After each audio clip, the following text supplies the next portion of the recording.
Hi, everyone. This is Lynn Crawford from the Hope Dementia Support Groups, and I'm thrilled to be able to welcome Dr. Barak Gaster, who is a primary care liaison professor of medicine at the University of Washington Division of General Internal Medicine. Dr. Gaster has been an educator and primary care physician at the University of Washington since 1998. He has gained national reputation for creating solutions to difficult problems in medicine.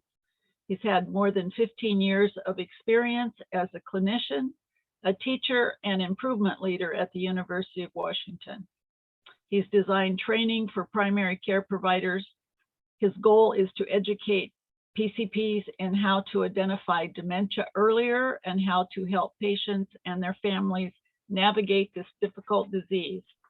Tonight, he's going to talk about advanced care planning for dementia, including the Dementia Directive. Welcome, Dr. Gaster. I would ask that all of you, hold your questions and put them in the chat or in the Q&A, and we will get to them at the end of the presentation. And now it's all yours. All right. Thank you so much, Lynn. Really, so appreciative for you inviting me to speak to you guys. And like I said, Lynn said, we're going to have a lot of time at the end for questions. And so as they come up, definitely either type them into the Q&A or save them for later for the end, write them down. But I will definitely be able to answer as many of your questions as I can, and we'll definitely have time for that. And so let me, thank you also, Lynn, for that kind introduction. I'm a primary care doctor and a professor of medicine at the University of Washington in Seattle. For about 8 years now, have been really working in the area of dementia, and specifically the primary care doctor's role in identifying dementia and helping patients and families to navigate through the different stages of the disease. And a really big important part of that work is talking about advanced care planning. And so that's what we'll cover today. And so I want to start by having us think a little bit about what makes dementia unique about expressing what your preferences would be towards the end of life. So do we need advanced care planning for every disease under the sun? Or is there something that is somewhat special about dementia that makes it especially important to do advanced care planning? And so part of it is that so early in the disease, people start to lose the ability to guide their own medical care. And so it's not too far along in the course of dementia that really other people are in a position to make medical decisions on someone else's behalf, and that then goes for many years. And that the course of dementia can be rough. So about 80% of people with dementia at some point in the course of the disease will go through a phase of being agitated and maybe even combative. And it really does then make sense that many people would want a gradual shift towards comfort-focused care rather than life-prolonging care at some point in the course of their dementia illness. But then the question is when along that course and how to decide. And that's really what led me to start working in this area, and especially just because of just what a giant problem in our society dementia is. So right now there's over 6 million Americans living with dementia, and it's about 30% of everyone over age 85. So this is not at all like an inevitable part of aging. Plenty of people who are in their 90s even do not have dementia. But it definitely becomes increasingly common as people get older. But it's really this odd demographic situation with the baby boom generation. So there's a bubble of people. There's an increased number of people who were born in the United States in the 20 years after World War II, from 1945 to 1965 who are thought of as the baby boomers. And so there are a lot more of them were born in those years. And they are also sort of, really benefiting from the amazing advances that we've made in treating heart disease and in treating cancer. So more baby boomers are living into their 70s and 80s than any generation before. And because there were more of them to begin with, there really is this projection that, in the next 10 or 15 years, there's really going to be a doubling in the number of people living with dementia who we really sort of we owe it. We owe it to ourselves, we owe it to them, we owe it to society to really do a better job of thinking about this disease and planning for it. Really, that there's this potential for this sort of tsunami if we're not, that we really should be getting prepared for. And I would just say that in so many ways, this is the #1 disease challenge that we face. And really just so important to think about advanced care planning for this disease, that it's not about giving less care or sort of shortening people's lives in any way. It's really about giving better care by helping to align the medical care that people get with the medical care that they would have wanted. And so I really do think of this as higher quality care, better care. And one of the first things to address is how much people think that, oh, all I need to do is sort of fill out a standard advance directive. So most places, most doctors' offices, many community centers will make it easy for somebody to fill out a standard advance directive. And people then sort of fill that out and feel like they've got it taken care of. But if you really read the fine print of what's in just about every state's standard advance directive, there's almost no guidance in there about dementia. They tend to focus a lot on conditions like if you're in a permanent coma, or if you're in a persistent vegetative state, which are important and hard situations that it is good to say what your wishes would be if you were in a permanent coma or a persistent vegetative state.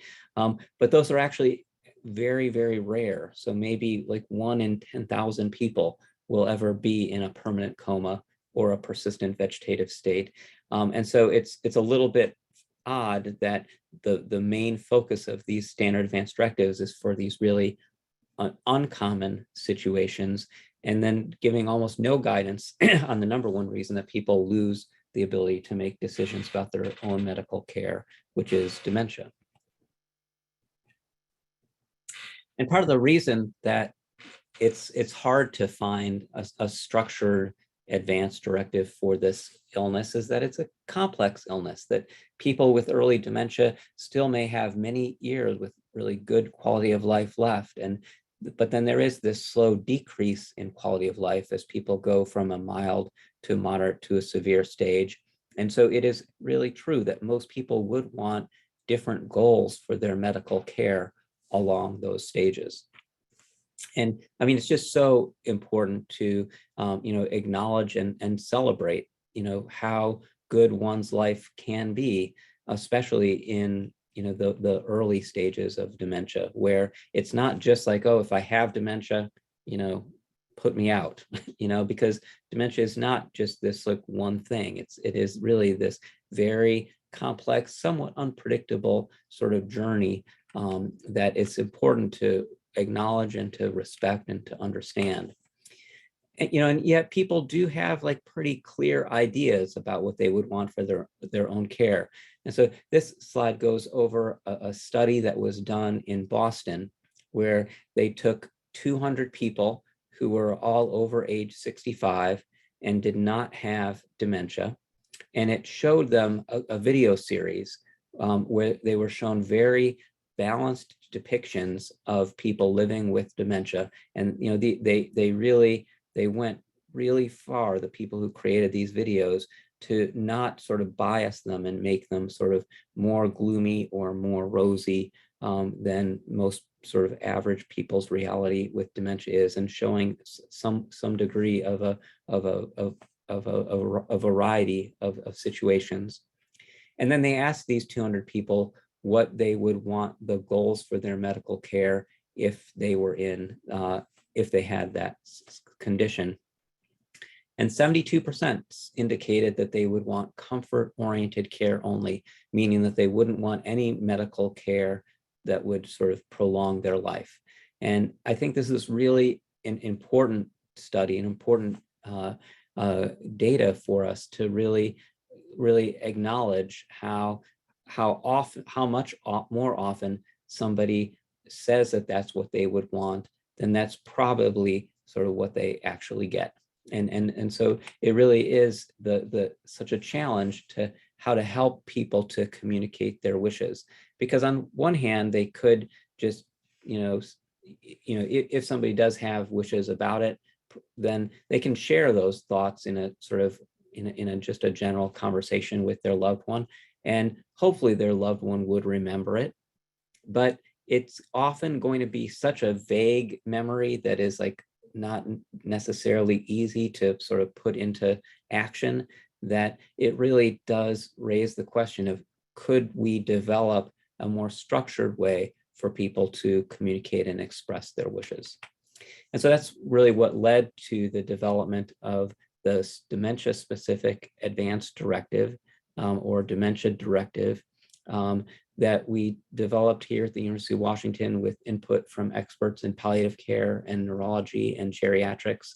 It was tested and refined in a primary care setting, and then was made available for anyone to download for free from this website. And so I'm going to pause here if anybody wants to write down the address for this website, because really you could really just type into Google the words Dementia Directive and find it. It will most likely come up at the very, very top of your search. You could throw in my last name and then you'll get it for sure, which is Gaster, G-A-S, like Sam, T-E-R. Or if you just type in this address directly, dementia-directive.org, that gets you to it as well. And so the directive is on that website and available for free for anybody to download. And it has some very simple instructions, some frequently asked questions, and just the button there at the top to download the Dementia Directive form. And this is at dementia-directive.org. And the way that the Dementia Directive is designed is it gives a brief description of what mild dementia is often like, a brief description of what moderate dementia is often like, and then a brief description about what severe dementia is often like. And then below each of those descriptions, it gives people the same three options to choose from as to what they would want the overall goals of care for, the overall goals for their care that they would want at that stage. And the big three overall goals are, I would want everything done, the goal of my care to keep me alive longer. So even if my heart stops or I can't breathe on my own, I would want to have my heart shocked or be put in the ICU and put on a ventilator. And so that's full code. Or it gives people the option to say, I might want some care to keep me alive longer, but if I had something catastrophic happen, like a cardiac arrest or a severe pneumonia where I couldn't breathe on my own and I needed to be hooked up to a ventilator, that I wouldn't want those kind of interventions, like having my heart shocked or being hooked up to a ventilator. Instead, I would want to be allowed to die peacefully if I had a cardiac arrest or I wasn't able to breathe on my own. Or the third option under each of the three stages is, actually, I wouldn't want any medical care to keep me alive longer. I would only want medical care to help to keep me more comfortable, to relieve my symptoms of, say, pain or anxiety or breathlessness. I would want lots of medical care to reduce those symptoms, but I wouldn't want the goal for that care to be to keep me alive longer. I would want the goal for that care to keep me more comfortable. And so here's just a quick sense of what the descriptions are of mild and moderate and severe dementia. And it's always going to be variable. Like everybody's journey through a dementia illness is a little bit different than the other person's. But really, we tried hard to come up with a neutral description that wasn't too gloomy or too rosy as to what dementia often is like. And so these are sort of those kind of brief descriptions of each stage. And like I say, then under each of these descriptions, you indicate what you'd want the goal for your medical care to be at that stage.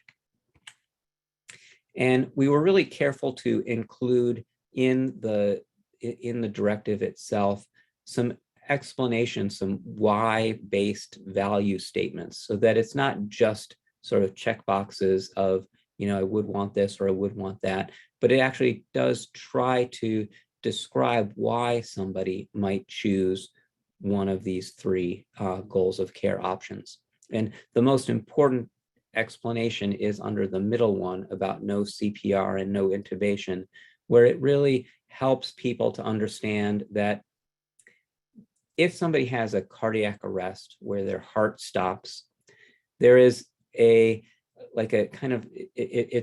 this ideal situation where you just sort of like shock people and they jump up and then they're fine, which it's not that doesn't ever happen.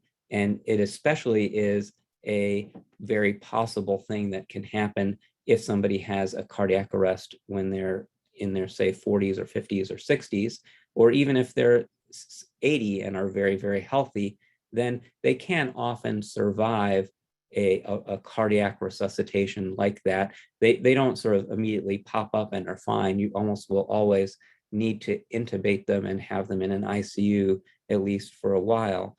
But the odds are that they will recover and be sort of close to their self, the self that they were before they had that cardiac arrest. The problem is that if you have dementia, and so your brain is already somewhat impaired in its cognitive functional ability, and then you have a sudden dramatic event like a cardiac arrest, you're almost always going to go through at least a short period where your brain is not getting enough oxygen.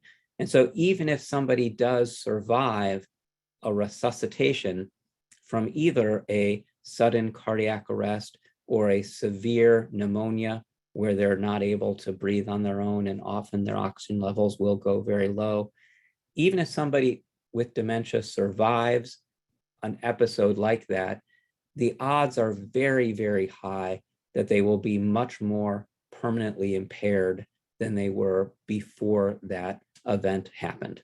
And so really their prognosis of surviving well after a cardiac arrest or a severe pneumonia is much, much lower if somebody has a dementia illness before that event happens. And so often people will say, gee, maybe if I have dementia and you're telling me that if I were to survive an event like this, I would be much worse off. Somebody might say, that's actually, I don't think I would want CPR or to be hooked up to a ventilator in an ICU if I had even mild dementia, or somebody might say that if they had moderate dementia, or somebody might say that that's how I what I would wish if I had severe dementia. Somebody might say, actually, I would actually want comfort-focused care only to relieve my suffering, to avoid antibiotics, to avoid the emergency room. Sometimes you need antibiotics or an emergency room visit to provide really high quality, comfort-focused care. And so that's why there isn't like a do not give me antibiotics, do not give me, send me to the emergency room, because sometimes somebody just has like, a really kind of painful infected toe that is just causing somebody a lot of pain, and you can make that pain go away by giving them antibiotics. That it's not as sort of black and white or clear cut to say absolutely never give me antibiotics. I think often if you're going to give high quality, comfort focused care, sometimes going to the emergency room, sometimes getting antibiotics is part of that care, as long as once you're in the emergency room or once you're getting those antibiotics, it's still very clear that the goal of that treatment is to provide comfort rather than to keep somebody alive, to prolong their life. And so we put this directive up on our website about 4 years ago now, and we wrote about it in the medical journal JAMA, and then it ended up actually getting picked up and written about in the New York Times.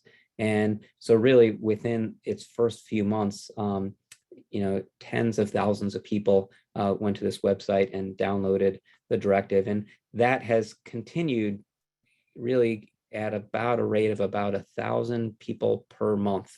I would say between 1,000 and 2,000 people per month all across the country are downloading this directive. And my email is on the website. And so I actually get lots and lots of emails from people who are just very, very grateful and just have, say very, very sort of moving things about how much they appreciate having to fill out. And so a really interesting question is like, what is the best time to offer a dementia directive? And I'll tell you that when I first started to develop it, my idea was that the most important time to offer it to somebody would be very early in the course of developing cognitive impairment. So maybe even before they had dementia, but they just had mild cognitive impairment that was definitely putting them at risk for developing dementia in the future. I thought that would be the best time to offer this to my patient because it just was so likely that they would need a directive like this to help to guide their care. My initial experience, though, and has been borne out by myself over years and many others who have been using this directive, is that even when somebody has just very mild cognitive impairment, for many people, it's very hard to fill out a directive like this, that we take for granted how seemingly easy it is for us to imagine a future state of ourselves and then imagine and then express what we think we would want, what that future state of ourselves would want. But it actually turns out to be one of the things that becomes hardest first for somebody with dementia, to imagine a future state. And so I offered it to many of my patients who had very mild cognitive impairment, and they would all thank me and be very glad to have it. And they say they were going to read it and fill it out, but then sort of I would see them back 6 months later or a year later or 2 years later, and even though their cognition was really about the same, they really hadn't filled it out. It's almost like it wasn't just that they were afraid of thinking about it, but I did start to see that they were, in a way, almost physiologically, their brain was unable to really sort of go there, to imagine the future and then state preferences sort of in a complex way about the future. So instead of offering it to my patients with mild cognitive impairment, I actually started offering it to all of my patients after they turned 65. And instead of getting almost none of these directives filled out, I got almost all of them filled out. People were really, really grateful to have the opportunity to share and express their wishes. And so I really have come to advise that the best time to offer a dementia directive is really before signs of dementia occur. And really, I would say anybody over age 65 who is starting to become at increased risk of developing dementia in the coming years is the best sort of age and time to be doing it. So the next big question I always get is, good grief, is this legal? Like, what is this? And the first part of the answer to that question is really the point that in general, advanced directives are not these sort of set in stone sort of legal guides, that they are really general guides for families. They inform us of patients' values and preferences, and really, especially a detailed directive like the Dementia Directive should never be thought of as a rigid algorithm that is you're going to follow in this kind of cookbooky way. that they're not legally binding. The thing that is really legally binding is what's called a durable power of attorney form. And so sometimes that gets put together or mixed in with what people think of as an advance directive. But really, in a way, I think of the typical standard advance directive that some people will call a living will, is separate from which you have to say what your preferences for care would be, are different from the document that's the durable power of attorney, which sets up your proxy. Who would you want to be your decision maker, your proxy or surrogate decision maker? So those are legally binding. So those are very sort of set in stone, that this is the person who has the legal authority to make decisions on somebody's behalf. And so, but I would think of the standard advance directive or a dementia directive as more of a there to provide guidance for those surrogate decision makers, the proxy, the family members, and the clinicians as they're making decisions. And so that really leads to the next question of, should I get this document witnessed or notarized? And we made a very deliberate decision to not put a space on this form for having it be witnessed or notarized. And the main reason was really inspired for me by this really brilliant essay that was written in the New England Journal of Medicine about 5 years ago. It had this like really catchy title, it's time to delegalize living wills. And, they made the point talking about standard advance directives or other types of advance directives or living wills, that as soon as you put a space on it for it to be witnessed or notarized, or especially if in some states it's required to be witnessed or notarized, it's this huge barrier to getting people to fill them out. That if you require witnesses, just like plain and simple, fewer of them will get done. And it's a really interesting concept to think about, that there is actually more risk of conflict and uncertainty if people don't have a directive than there is the risk of conflict or uncertainty if people have one, but it didn't get witnessed or notarized. So yes, people worry that could then be sort of challenged or lead to conflict or uncertainty if it wasn't witnessed or notarized. But I would say that risk with an unwitnessed or unnotarized is much lower than the risk of conflict and uncertainty if there's no directive at all. And so by not having a space for witness or notary, it really does encourage more people to just fill it out and get it done, which I think is tremendous benefit to patients and to families. I mean, if you would really push me on, well, what is the legal framework of the Dementia Directive? It absolutely should be a supplement to a standard advance directive. That generally at the bottom of most standard advance directives, it says, attach any additional documents that you feel would be useful to help to understand what your wishes and preferences would be. But I also think it can be perfectly valuable as a standalone document as well. So don't feel like you have to have filled out a standard advance directive to fill out a dementia directive. But the two do sort of easily sort of work hand in hand. And if you sort of were to press me again on what the legal framework for the dementia directive would be, I would say as a supplement to a standard advance directive. And so, some people say, well, I'm really worried that somebody might challenge this or that it might not be followed. And so is there anything I could do to sort of go that one step further to make sure that it's going to be sort of solid and withstand sort of scrutiny or challenge? Then yes, absolutely, it's fine to get it notarized. I mean, or even witness. And anybody can take any document to a notary public and sign it in front of them and ask them to notarize it. But so there's absolutely nothing wrong with getting it witnessed or notarized, but you'll see that there's not a space on the form to do that, really to just encourage more people to have filled them out.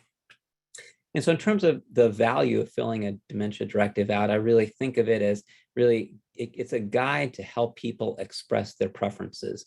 And really, but the most important thing that somebody can do with a dementia directive is to share it with their loved ones. I think it makes absolutely no sense to fill one out and then just like file it away in a drawer and nobody knows that it's there, or even worse, like put it in like a safe deposit box where nobody knows it's there. And I mean, that's like one of the key ideas of like, let's delegalize advance directives. We think of your last will and testament is something that you do, and then you file it away, you hide it away. Nobody cares what it says until after you've died. Whereas this is so much more of a living document that is really a communication tool. So it's a way for somebody to not just write down what their wishes would be, but to communicate it to their loved ones, who might very well be the ones in the future who are sort of needing to make decisions on that person's behalf. But again, like, should never be a rigid algorithm. I think really the biggest value is just in facilitating a conversation that you can have with your loved one. And of course, you can have that conversation without this document, but to have it facilitated in a structured way, and that with the added bonus of, and then you do have some portions of that conversation down on paper that people can more easily look back on later. And so now I do want to shift away from the dementia directive to thinking about, what about when somebody is starting to develop the early stages of Alzheimer's.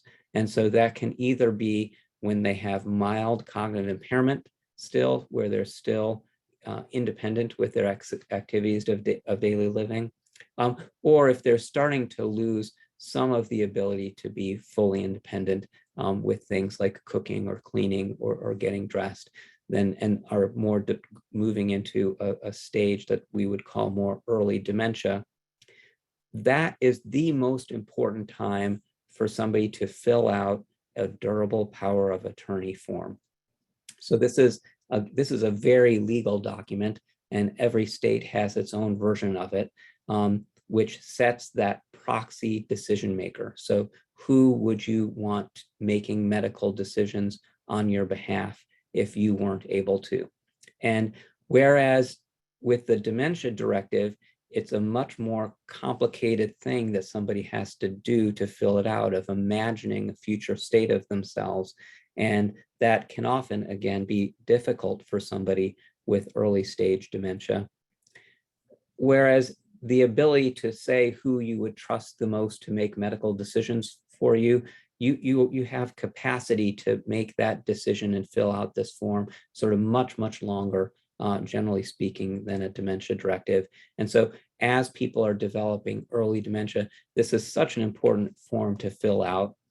And you really want it to be legal. You do want it to get, in the state of Washington, it really does need to be either witnessed or notarized, because you want that to be a durable power of attorney. The reason that it is so important to fill it out for people who have early stage Alzheimer's disease or other types of cognitive impairment is that generally it's not absolutely essential that everybody have this document, because most of the time, the person who, if they don't have it, the person who it will legally default to is the person who they would have indicated on the form anyway, which is like generally like their spouse.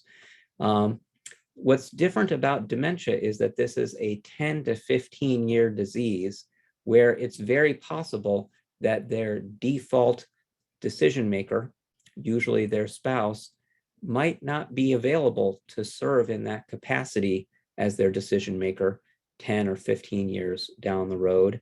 And it may be that somebody doesn't have any kids, and so then they might want that person to be like their best friend or their neighbor, somebody who will have no legal standing whatsoever if somebody hasn't filled out this form to identify not just who is their first up decision maker, but who would they want the backup to that person to be? Who would they want the alternate, and maybe even alternate to that person, to really help to identify the person who you would trust the most to make decisions on your behalf.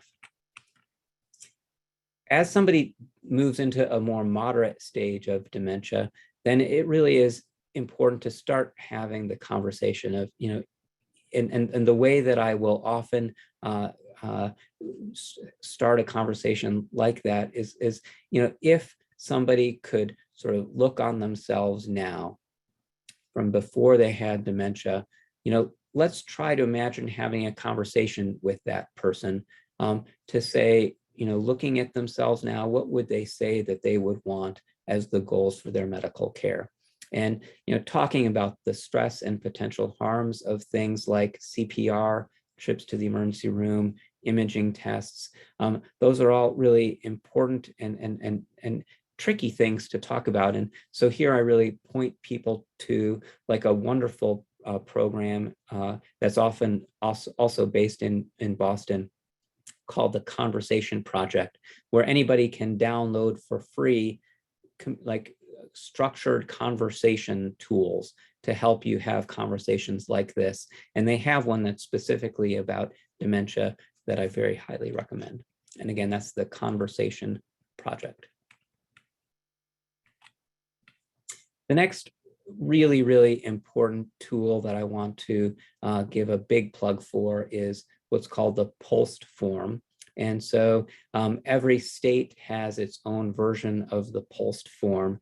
The one that's in Washington State is this bright green color, which makes it very easily identifiable and sort of visible. An interesting thing happened just last year where they changed the name of it. So they kept the acronym POLST, but it actually changed. It used to be, POLST used to stand for Physician Order for Life-Sustaining Treatment.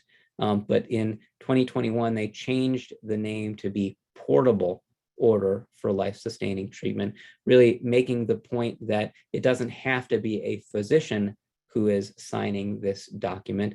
It can often be a physician assistant or a nurse practitioner who will often be serving in clinical roles very similar to a physician, who should and do have legal authority to sign a document like this. And that really gets to the point of that this is different than an advance directive in that this is a portable medical order. So that's why that use of the word portable is such a good fit, because the point is that this is an order that an MD or a nurse practitioner or a physician assistant, a PA, can sign, and that can be an order that says sort of either do everything to prolong life, or do not resuscitate, do not intubate if somebody has a cardiac arrest, or actually comfort-focused care only, no care to prolong life. So those are the three options on the POLST form, which are actually, by not too much of a coincidence, similar to the options that we chose in the Dementia Directive. But rather than a Dementia Directive, which is where you're saying, this is what I would want in the future if I had this form, this stage of dementia, a POLST form is actually what the goals of care are right now. So these are the active orders for medical care right now.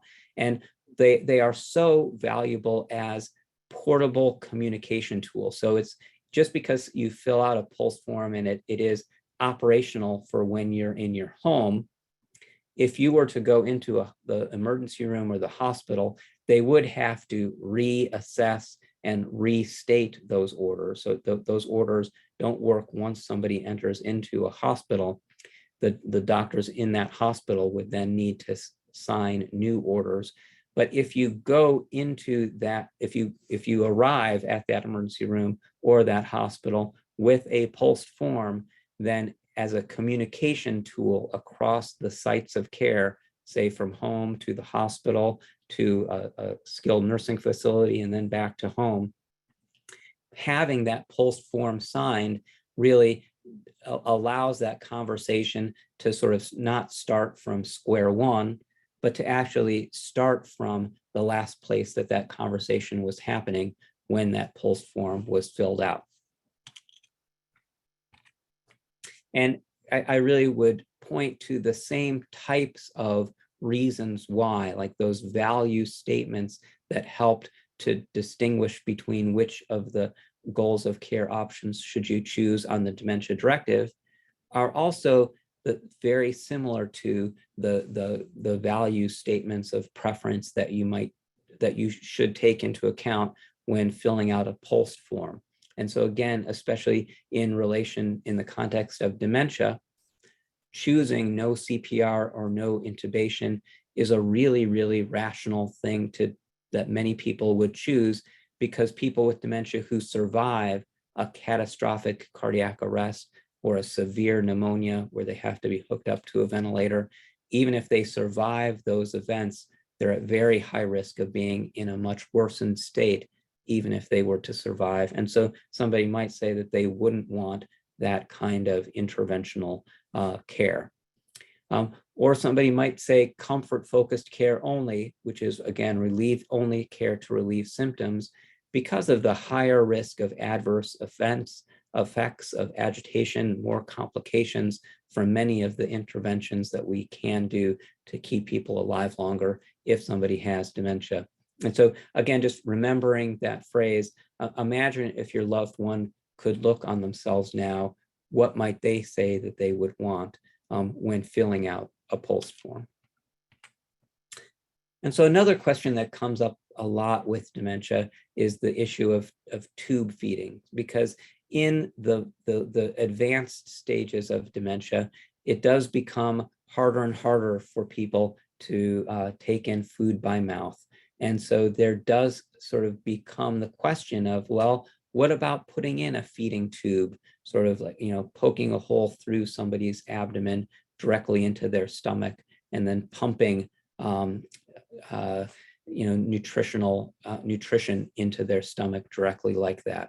And here I really would point to the tremendous amount of research that's been done in this area that has shown, without any sort of question whatsoever, that people with dementia who lose the ability to safely eat, who get a feeding tube placed, actually are harmed by that intervention. So it doesn't make people more comfortable. It does not prolong their life.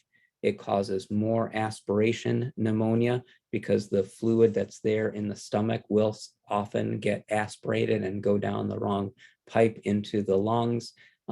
It actually has been shown very, very clearly in very good research that an intervention like that does more suffering. And so there's now strong expert guidelines across every area of medicine against putting in a feeding tube in somebody who has advanced dementia. And so it's easy to talk in the abstract about that science, it's easy to talk in the abstract about this data, but that doesn't mean that it's easy for people to sort of hear and sort of act on. And so really the challenge is how to have a conversation about it in a caring and empathic way. And so the wording that I really suggest is, that tube feeding for somebody who has advanced dementia doesn't fix what is really a slow dying process, that somebody with advanced dementia is in the late stages of that disease. And so we'll usually have, less than 3 months or 6 months or a year to live, and that a feeding tube doesn't slow that process. It's actually been shown to make people less comfortable. And I really would worry that if we put a feeding tube in, we would actually be causing harm by causing a higher risk of things like pneumonia. And people are uncomfortable having it there. They're constantly at risk of pulling it out. And so I think that's the best way that I've come up with to talk to patients and families about this issue. So an even more controversial issue, though, is the question about what's called assisted feeding. And so this is somebody who has a relatively advanced stage of dementia, but it hasn't gotten so severe that they're that they can still sort of take in food easily by mouth, but they might have started to lose the ability to feed themselves, in which case they might require assisted feeding. And this is a really controversial issue in terms of there are people who feel very strongly that if they had that severe of dementia where they needed assistance with feeding, that they would not want that assistance. They would not want somebody to assist them with feeding, because that really does keep people alive longer. And so there are directives that are geared in that direction. There are two of them that I know of in the United States. One is the End of Life Washington Assisted Feeding Directive, and one is put out by End of Life Choices New York. If anybody is really interested in a directive like this, I really would strongly encourage you to go to the websites of these two organizations, End of Life Washington or End of Life Choices New York. And I wouldn't say that you have to live in Washington State to use the Washington Directive, or you have to live in New York State to use the New York Directive. I think partly because this is all still slightly legally uncharted territory, anybody who lives in any state, including Washington, could fill out the New York Directive. Anybody in any state, including somebody who lived in New York, could fill out the End of Life Washington Directive. And what's in those directives is you can say that if you had very late stage dementia and you weren't able to feed yourself, that you would or you would not want assistance with oral drinking and eating. And again, this is somewhat controversial. It really, the legal controversy really revolves around whether assistance with feeding is considered just sort of basic care, like bathing, like of course you're still going to bathe somebody, or is it medical care that somebody is giving to you by assisting you with feeding, in which case legally it should be something that somebody is able to say ahead of time that they would not want. And so this is new-ish. This is also only 3 or 4 years in existence, these two directives.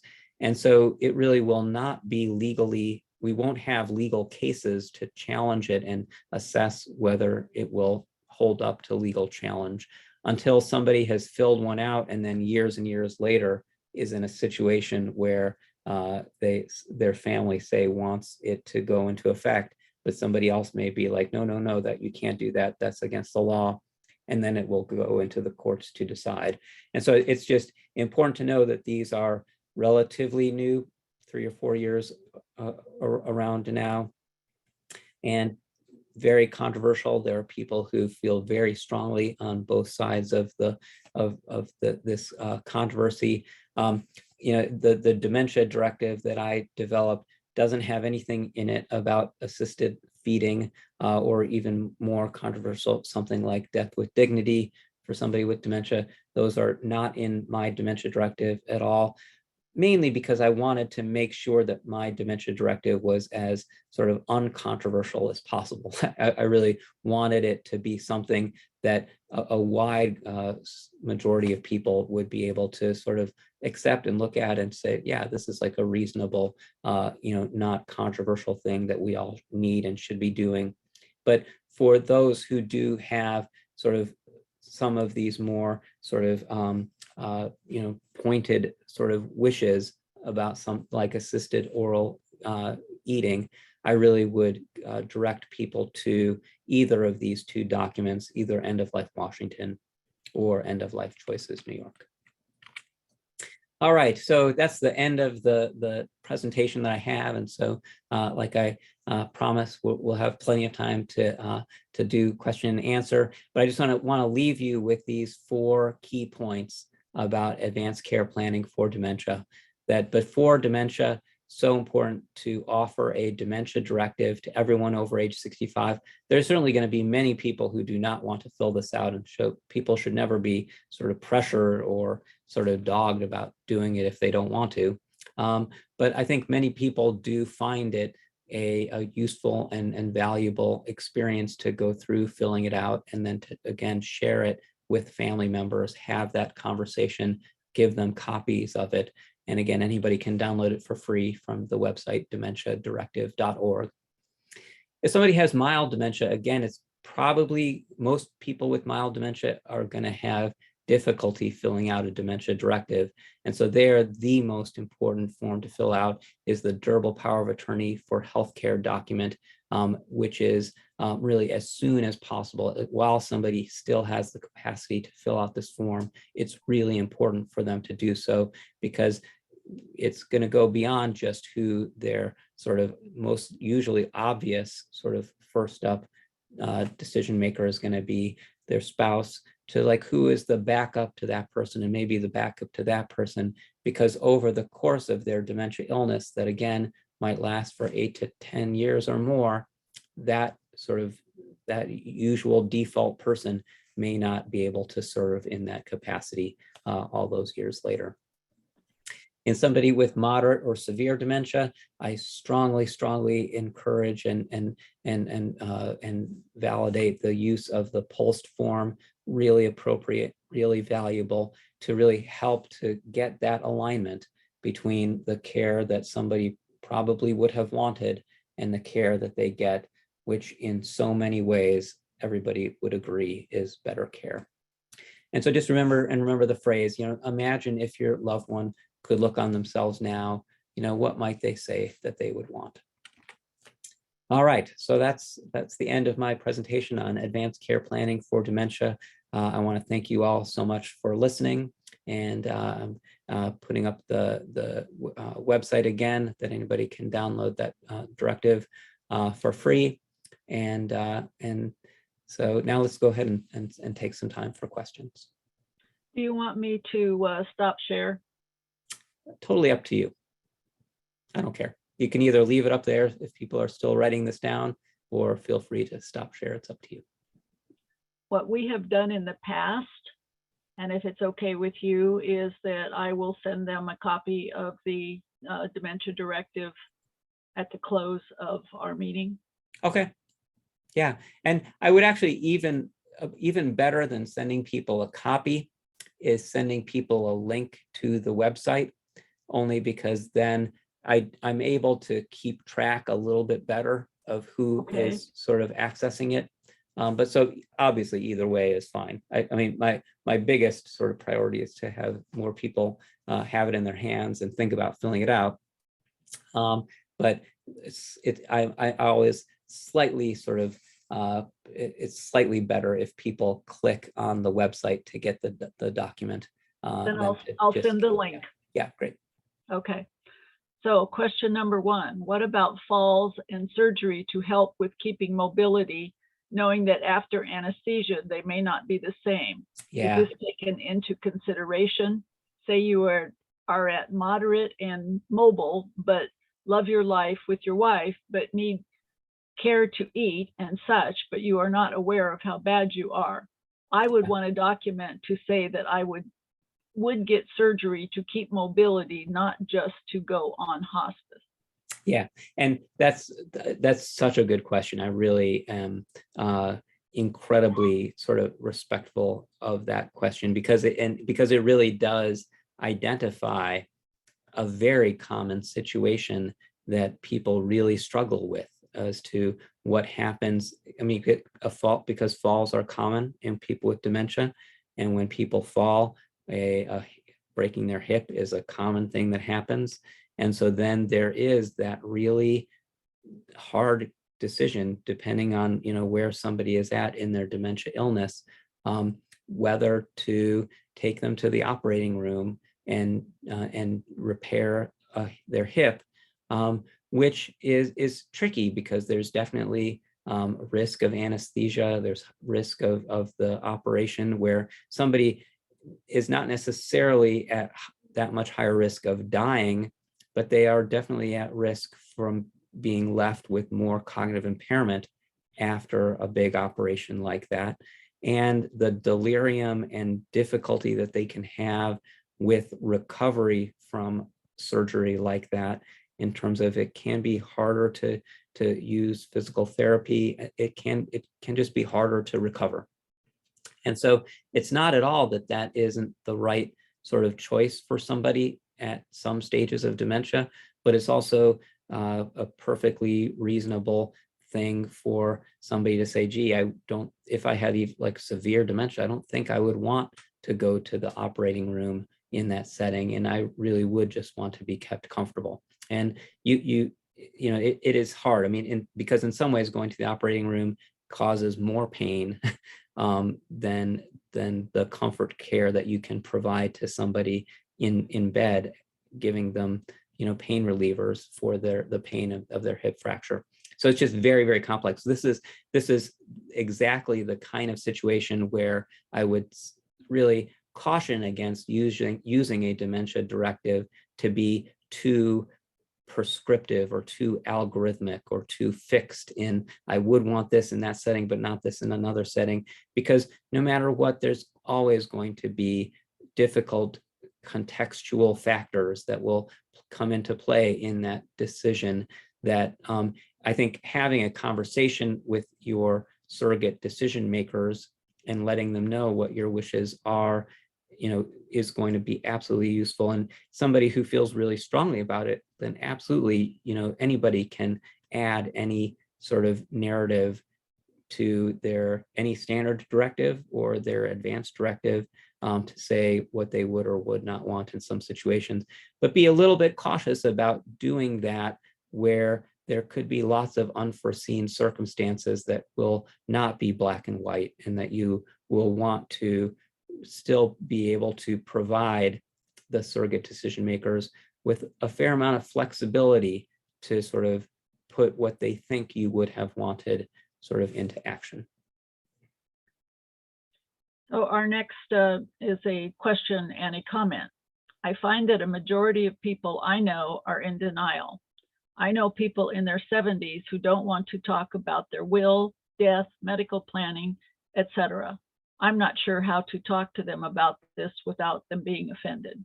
Yeah, and that's absolutely true, and it's that's a very common scenario where, you know, I think we and somewhat as human beings, but, you know, maybe especially sort of like, you know, modern American society is definitely kind of like in sort of denial about that, you know, that we are all mortal.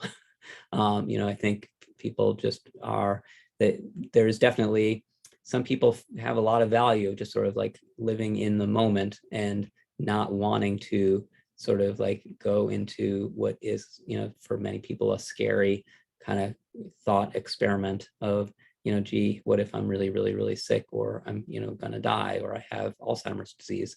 And there's no great way to overcome that, you know, other than to gently sort of understand where people are at and nudge them. I mean, if I was going to recommend one book on this topic, which I do think has the potential to help to kind of help some people to understand, it's the book Being Mortal by Atul Gawande. You know, it was on the New York Times bestseller list for years, so it's relatively easy to find if you were to just Google its title, Being Mortal, or, you know, just about any bookstore would be able to find a copy of it. And it really is, it's not about dementia at all, but it is a lot about the you know, striving to find kind of what's most important to us, and being somewhat sort of aware and accepting of the fact that we are all mortal, that, you know, nobody's going to live forever, and that we are all, and that the older that you get, the closer that you are to probably the end of your life, and that there are really kind of like important and meaningful ways that you can sort of become less afraid and more at peace and plan better to give you your last, you know, months or years much more sort of value and meaning, and be better, you know, to live better during that time. So what if you don't have kids or family to make medical decisions for you as a power of attorney? Can you appoint a trust to follow your desires on the dementia form you offer? Yeah, and so that's exactly what the durable power of attorney form is all about. So, oh my goodness. So somebody who doesn't have a spouse and doesn't have kids and maybe has siblings, but maybe is estranged for them, or maybe even doesn't have siblings. Somebody who is, who there is really all alone. That's the person who absolutely should be encouraged to fill out a durable power of attorney form, so that hopefully there could be some, neighbor or friend or somebody who could get to know the person and understand what their wishes would be and would be willing to serve in that capacity. Sometimes that's not the case. So right, then there is like the most difficult situations of somebody who is like truly all alone in the world and doesn't have any family and doesn't have any friends. And that is, a really, thankfully not super common, but, sadly does absolutely happen. And that's the person who you will want to find them there's a program called the PACE program, which I'm kind of blanking on exactly what it stands for, and it's not available in every part of the United States, but there are definitely many parts of the United States where a program like this is available, where it's a program that is developed by Medicare, Medicaid to provide sort of more kind of wraparound supportive care that's especially for somebody who is more alone in the world, and will often result in identifying somebody to be somebody's legally appointed guardian. And but right, the key is just to try to make sure that that legally appointed guardian really has the best interests of what that person would have wanted in mind. So PACE is Program of All-Inclusive Care for the Elderly. Yes. And we don't have any here in Vancouver. Right. There's excellent PACE programs through Providence and Portland. Right. Yeah, and So, it's the same thing where there in the Seattle area and in sort of areas near Seattle, there are PACE. It is run by Providence, and it's really wonderful. awesome. And it's a little bit sad that it's not sort of more available throughout the country everywhere. And I think part of the hope is that Medicare and Medicaid will see that it is successful, which I think it has been, and will start to expand it. There's a comment from someone who is visiting with us from Canada. She talks about that friends can have a rep agreement, and that's a representation agreement, which is equivalent to the power of attorney for healthcare. Great.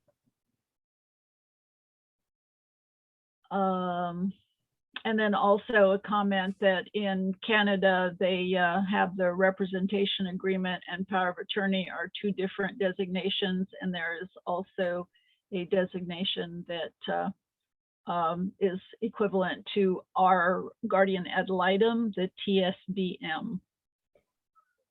So we learned something about our friends in Canada. Comment, without feeding a person, it can be painful to starve to death. That seems unhumane not to feed a person or to try. Yeah. And so that's a really important question. I'm so glad somebody brought that up. And that sort of raises the really common and slightly confusing sort of concept of that there is there is stopping of eating and drinking for people who don't have dementia, who might turn to that as sort of a way of doing sort of like, facilitated suicide, or, sort of death with dignity without needing to take pills that will end their life, but they can instead sort of stop eating and drinking as a way of sort of ending their life. And that gets mixed in sometimes with the concept of assisted eating in the case of advanced dementia, but they're totally different. And the main way that they are so different is that when somebody might choose stopping of eating and drinking, not in dementia, but say they have, like advanced cancer or something like that, that can be a very sort of hard way to die, because, and it's not so much of the not eating it, but it's the not drinking. So thirst is a very, very difficult. I mean, you can try to lessen the symptoms of thirst, and with people who are really skilled at providing comfort focused care, that's possible, but it can be a really rocky road to die in that way. But that's actually, it's a very different scenario where somebody has such advanced dementia that they aren't able to feed themselves. It's often very much the case that the parts of their brain that are feeling hunger are also sort of starting to sort of degenerate. And so often somebody who is not able to feed themselves, you can, ask them, would you like some food?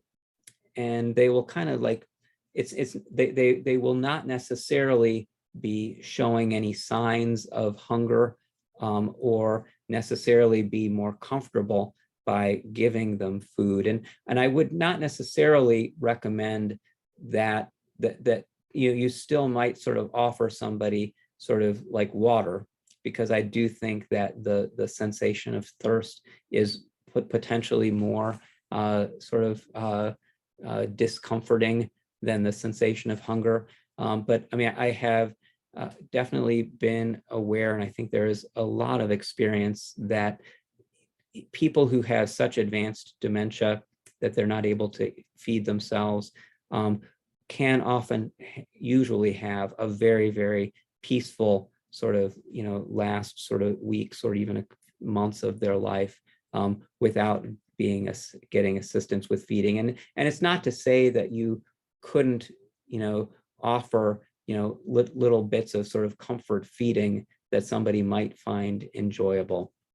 But the concept with filling out a directive like this, and again, I'm neutral about this. I'm not sort of pro or against, as much as I am just sort of letting people know that these directives exist. But I do think that there are some people who do really become concerned about the idea of sort of being kept alive for years with assisted feeding in like a very, very, very impaired state where they're barely interacting with the world around them at all. And I think that is it's that kind of scenario, which is not too uncommon. It does, people are kept alive with assisted feeding for months and sometimes years. And there are people who feel so strongly that that is not a quality of life that they would want, and that you can much more easily keep somebody comfortable in that situation without feeding them than you are in stopping of eating and drinking for somebody who doesn't have dementia. This kind of goes along with that. So if a person needs a feeding tube because they have severe swallow problems, if you don't provide that, does it hurt to be without food? Right. And so it definitely would if your swallow problems were due to things other than dementia. So I mean, this is not to say that feeding tubes can't have absolutely good, useful, great medical uses in other medical situations. But when it's due to Alzheimer's or another form of dementia, where things have become so advanced, where their brain has had so much neurodegeneration that they're not able to take food in through their mouth, then generally and this is what there's like very, very good solid research about, they are not, that they are comfortable. You can very easily keep somebody comfortable, giving them maybe against small amounts of comfort feeding, where it's going to be much more comfortable than sort of putting the tube in their stomach. And so I really would, reassure people that, especially if a hospice team is involved, that people who, palliative care experts who sort of do this all the time, can very, very easily keep somebody with advanced dementia comfortable, if they're not able to take in food through their mouth. Again, going along with that, don't some feeding tubes go through the nose to the stomach as well as some are surgically placed? Is one safer than the other? Does research apply to both? Right. So the research has been in both.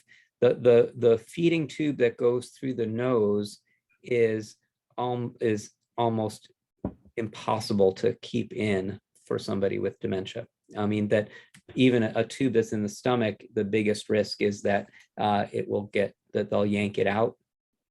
And, you can sort of like cover it with enough bandages though, and it's not uncomfortable enough that somebody will necessarily, if they can sort of be distracted from even being aware that it's there, they may not sort of pull it out as readily. Whereas a tube that is going through your nose is very uncomfortable. I mean, nobody wants things in their nose. And so it is almost impossible to keep a feeding tube in through the nose in somebody who has advanced dementia, and the risk of them pulling it is extremely high. And a feeding tube that's like pulled out halfway is actually a pretty dangerous situation, because you can then have that liquid sort of going down the wrong pipe into somebody's lung really easily.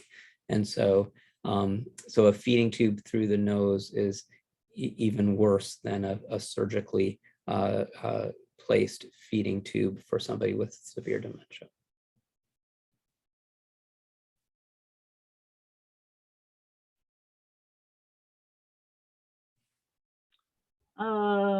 Yet another question related to the feeding tubes, and that is why is the PEG tube not offered instead of the NG tube for people who have swallowing problems, as I would not want a loved one to starve?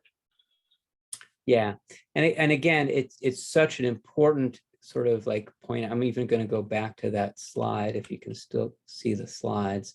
That if you are talking about advanced dementia, where somebody is, their brain has had so much sort of neurodegeneration, so many sort of brain cells and connections between brain cells have been lost, that people aren't able to take in food through their mouth, that it is extremely, extremely likely that they are not going to be feeling sort of discomfort or hunger, and that you can actually, and that should be thought of as a slow dying process, where somebody might only have a few months or maybe a year or two to live, and that you will make them more uncomfortable by putting this feeding tube, this PEG tube or feeding tube in. And this is what has been studied so closely and carefully, and which there has been sort of absolutely clear-cut, repeated sort of evidence over and over again, that nobody challenges this who has read and understands that science, that that this is not, it's not starving somebody, it's not sort of like being sort of like mean or unloving to them, that really the much sort of more sort of calm and comfortable and less uncomfortable way to be in severe dementia is without a PEG tube or a feeding tube. I would just add to that a feeding tube in the nose is a temporary measure, and that in order for someone to be discharged from the hospital, they have to have a PEG tube placed, because the risk of aspiration is so great that they wouldn't discharge them with a nasal feeding tube. A couple of other questions.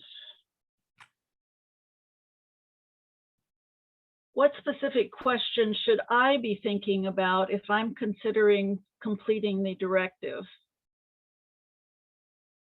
Yes, that's a great question. I mean, I think, so much of this is really kind of what somebody's, personal sort of values and beliefs are, that I think that in some ways, like we can all probably, and those who are able to sort of think about it and express what their preferences would be, we all somewhat fall along like somewhat of like a continuum. And so like there are those who feel, philosophically like they want to be kept alive for as long as possible, no matter what. And that's a worldview that some people, it's a view of life and living and the world that some people feel very strongly about. And then there are people at the other end of that spectrum who are, much focused just on quality of life rather than quantity of life, and really do not want to sort of have a sort of prolonged existence where they are becoming more and more dependent on others. And that's somebody on the other end of the spectrum. And then, but then there are, most people fall somewhere in between. And so if I were to counsel somebody about how to fill out the dementia directive, to some degree, it is sort of like trying to sort of imagine where do you fall along that spectrum, and trying to imagine yourself with mild dementia or with moderate dementia or with severe dementia, and then imagine kind of looking on yourself in that state and decide whether that is, you would say, oh, gee, I would still want to be kept alive, as long as possible, no matter what. Or, oh my goodness, I would only want medical care to keep me comfortable in that situation. Or maybe something that the in-between option under all three stages is I might want medical care to keep me alive longer, unless I had something catastrophic happen, like a cardiac arrest or a severe pneumonia where I couldn't breathe on my own and needed to be hooked up to a ventilator. In that situation, I might be so worried about being even much worse off after surviving something like that, that I wouldn't want to go through the resuscitation, the CPR. I wouldn't want to go through the intubation and the being hooked up to a ventilator in the ICU. Rather, I would just want to be kept comfortable. But other than those catastrophic situations, then I might want medical care to keep me alive longer. And that's where somebody might choose that middle option under mild or moderate or severe dementia. Here is a response that I think is important. I will also share this with my baby boomer friends and discuss with both my mom and dad, who are 88 and 92, and both are doing great. So can you speak to the importance of advanced directives, not just the dementia directive, but the advanced directives as people are older? Yeah, and again, kind of going back to my presentation, a standard advanced directive is a perfectly good document to have. I mean, it's definitely, it can help to frame your wishes. It can take care of those extremely rare situations like a persistent vegetative state or a permanent coma. But there's also usually some sort of wording in there about what if I'm sort of nearing the end of life. And so a standard advance directive is valuable and good. But what the most important document for anybody, hands down, is the durable power of attorney document, where you just want to make sure that and think through, if I was, in a coma, who would I want medical decisions to make for me? And what if that person wasn't available? Who would I want the backup to that person?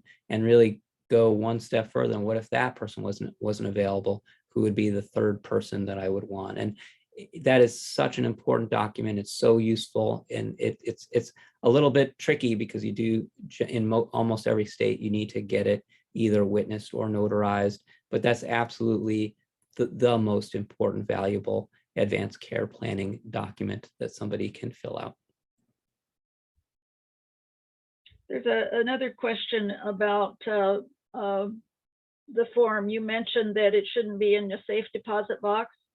How can you be sure that it is in the doctor's offices and in the hospital? Yeah. So if you'll notice, when you download the document, you'll see that it on like the second page now, it really gives you that specific instruction to mail a copy to your primary care provider. And so I think the most important people to share a copy of it with are your loved ones. So the family members or others who would be in that, be making decisions on your behalf. They're the most important people to have a copy of it. But then I also highly recommend sending a copy of it to your primary care provider. And so that they can put a copy of it in their chart, and that it can then be more likely to help guide your care in the future. Do you find that most primary care physicians are aware of the Dementia Directive?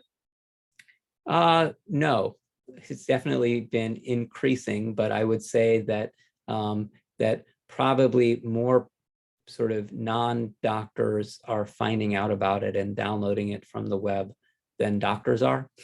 But I mean, definitely, I've been talking to doctor groups on this topic for years, and so especially in the Pacific Northwest, where I've given more of those talks, I think more doctors are aware of it, but I would not say that that most doctors are aware of it. Do you think they have to be aware of it in order to help someone to complete it? No, because I do think it's designed for somebody to fill out on their own, and then to share it and discuss it with their loved ones, and then to give a copy and maybe discuss it with their doctor. But I think, and my guess is that most doctors, even if they had never heard of it, would be sort of like happy to get it, and would be happy to sort of talk about it with somebody if somebody wanted to ask questions or get guidance. Most doctors would be able to read it and understand it and give that guidance.